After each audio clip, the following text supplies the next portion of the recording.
అట్లనే ఇంకొక వార్త చూసిన, మీరందరూ కూడా చూసింటారు, ప్రధాన పత్రికలో ఇంకొక వార్త చూసిన నేను. భువనగిరిలో ఒక చిన్న పిల్లగాని కనుగుడ్లు ఒక కుక్క తీసేసుకపోయింది. కుక్క చిన్న పిల్లగాని కనుగుడ్లు వీక్కపోయింది. అంటే ఎటువంటి పరిపాలనలో ఉన్నాం మనం అనేటటువంటిది తెలంగాణ ప్రజలు ఆలోచించుకోవాలి. ఎందుకు కావాలి కొత్త రాజకీయ పార్టీలు? ఎందుకు పుట్టాలి కొత్త రాజకీయ ఆలోచన? ఎవరి కోసం పుట్టాలి కొత్త రాజకీయ ఆలోచన? ఇగో ఇట్లా పొద్దున్న లేస్తే సఫర్ అవుతున్న ప్రజల కోసం పుట్టాలి. మక్క వచ్చింది. ఇప్పుడు 6 లక్షల ఎకరాలలో తెలంగాణలో మక్క సాగైతే మన నిజామాబాద్లో 32,000 ఎకరాలలో సాగాయి. ఇక్కడ నుంచి ఆఫీసర్లు రిపోర్ట్ పంపిరు, 33 కేంద్రాలు పెట్టాలి, కొనుగోలు కేంద్రాలు అని చెప్పి. ఒక్కటంటే ఒక్కటి కూడా పెట్టాలి. ఇయ్యాలటి వరకు కూడా ఒక్క కేంద్రం కూడా పెట్టలేదు. దళారులు ఏం చేస్తున్నారు? ఈ లోపల 2,400 రేటు నిర్ణయం కేంద్రం చేస్తే 1,600 నుంచి 1,800 వరకు మాత్రమే మక్క రైతులకు ఇస్తున్నారు. ఇది మన నిజామాబాద్ ప్రాబ్లం కాదు. మహబూబ్ నగర్లో 18,000 ఎకరాలు ఉంటే అక్కడ అమర్చింత మార్కెట్కి తీసుకపోతే అక్కడ కూడా గదే 1,600 నుంచి 1,900 ఇస్తున్నారు. వరంగల్లో అయితే పాపం 3.5 లక్షల ఎకరాలలో మక్క సాగు చేసి ఎవరు జవాబుదారీగా ఉంటారా రైతుల కోసం? 20 రోజుల నుంచి మార్కెట్ సెంటర్లు ఎందుకోసం ఓపెన్ చేస్తలేరు? ప్రభుత్వం దళారీ వ్యవస్థను ఎందుకు మరి దగ్గరుండి ప్రోత్సహిస్తుంది? ఇవన్నీ ఆలోచించాల్సిన అంశాలు కాదా?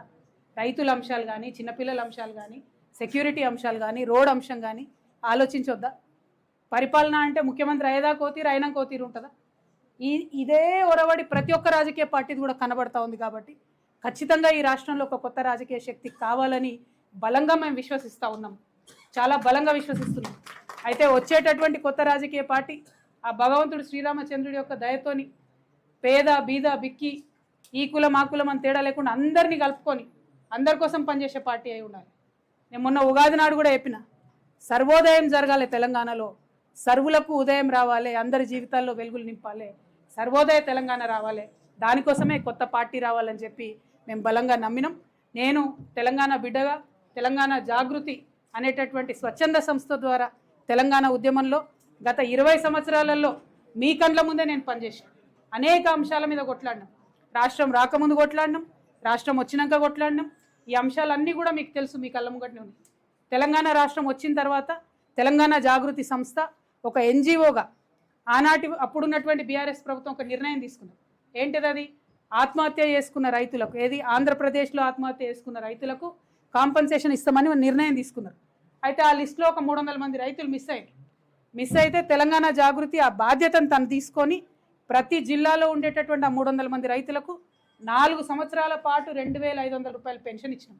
మీకు ఆ రైతుల పేర్లు, జాబితాలు, వివరాలు ఇవ్వమంటే కూడా మా వాళ్ళు ఇస్తారు. అంటే ఉట్టుటి గీయలే నేను.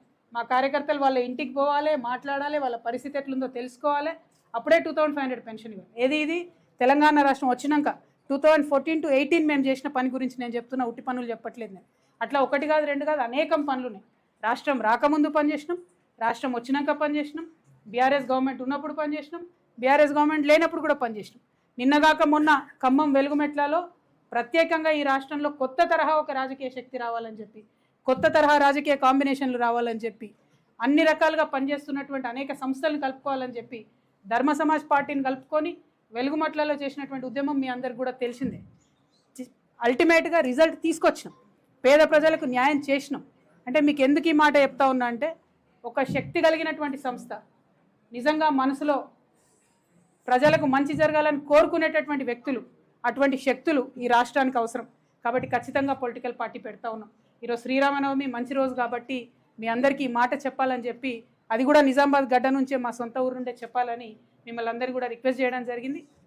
ఏప్రిల్ 25వ తారీఖు నాడు ఉదయం 10 గంటలకు ముహూర్తం ఉన్నది. కాకపోతే పొద్దున్నే 10కే ఉంది ముహూర్తం కాబట్టి మా కార్యకర్తలతో చేసుకుంటా ఉన్నాం. మేడ్చల్లో మునీరాబాద్ అనేటటువంటి ఒక ఊరిలో, మేడ్చల్లో మునీరాబాద్ అనేటటువంటి ఒక ప్లేస్లో ORR దగ్గర ఉంటుంది. చాలా పెద్ద ఫంక్షన్ హాల్ దొరికింది, 20 ఎకరాలు ఉన్నట్టుంది.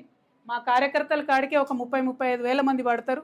మిగతా జనరల్గా పబ్లిక్ మీటింగ్ మళ్ళీ పెట్టుకుంటాం పొద్దున 10కి. కాబట్టి మా జాగృతి వాళ్ళు సిస్టమేటిక్ కార్యకర్తలు, ప్రతి గ్రామంలో ఉన్నటువంటి జాగృతి కార్యకర్తలు, ఉద్యమకారులు, ప్రజాస్వామ్యవాదులు, ఈ రాష్ట్రంలో రాజకీయాల్లో మార్పు రావాలనుకునే వాళ్ళందరినీ కూడా మనస్ఫూర్తిగా ఆహ్వానిస్తూ ఉన్నాం.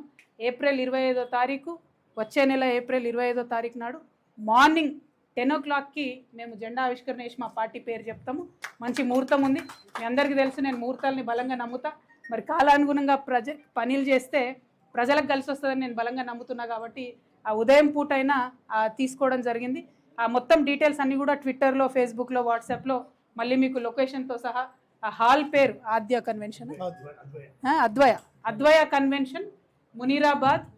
మార్నింగ్ 8 కల్లా మన కార్యకర్తలందరూ చేరుకోవాలి.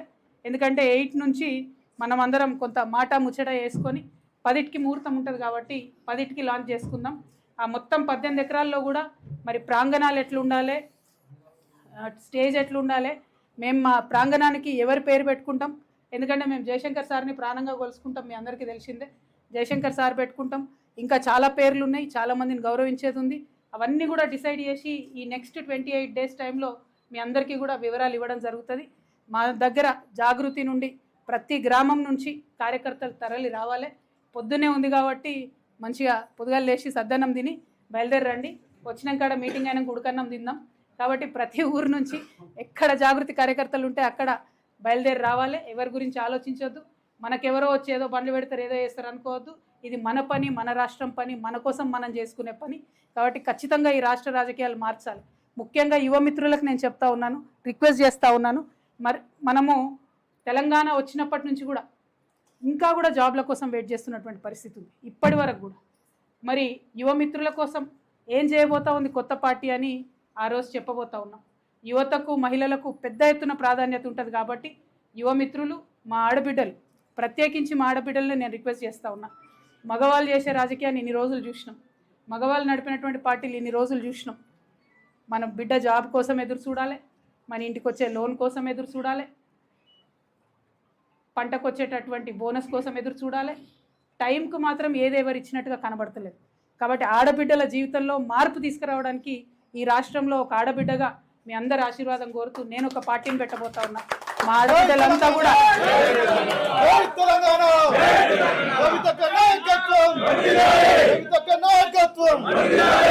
ఆడబిడ్డలంతా కూడా ప్రతి ఊరు నుండి కూడా తరలి రావాలని చెప్పి నేను రిక్వెస్ట్ చేస్తూ ఉన్నాను. ఎందుకంటే జాగృతి నుండి ఎన్ని కార్యక్రమాలు చేసినామో ఆడబిడ్డలకి మీ అందరి దృష్టిలో ఉన్నది. మళ్ళీ కూడా గుర్తు చేసుకుందాం అన్నాడు. నిజమైనటువంటి మార్పు ఎట్లా తీసుకొస్తామో ఖచ్చితంగా ఈ రాష్ట్ర రాజకీయాల్లో చూపించాలి. అదేవిధంగా మా బీసీ బిడ్డలకు మీకు తెలుసు ఎంత కొట్లాడుతున్నామో మనం బీసీ బిల్లు సాధించుకోవడానికి. కాబట్టి బీసీ బిల్లు సాధించుకోవాలంటే స్వచ్ఛమైనటువంటి శక్తులు, నీతి ఉన్నటువంటి శక్తులు, జాగృతి లాంటి శక్తులతోనే సాధ్యమవుతుంది. కాబట్టి ప్రతి ఊరు నుండి బీసీ బిడ్డలు ఆ మీటింగ్కి తరలి రావాలని కోరుతా ఉన్నాను. అట్లానే మా దళిత బిడ్డలు అనేక కార్యక్రమాలు చేసినాం. ఎక్కడ ఆకృత్యాలు జరిగితే అక్కడ వచ్చి మీ వెంట నిలబడ్డాం. రాజ్యాంగంలో మనకున్నటువంటి హక్కుల్ని పరిరక్షించుకొని ఆత్మగౌరవంతో కూడినటువంటి అభివృద్ధి రావాలని మీకోసం పాటుపడుతూ అసెంబ్లీలో అంబేద్కర్ గారి విగ్రహాన్ని పెట్టాలని కొట్లాడినటువంటి ఏకైక సంస్థ జాగృతి.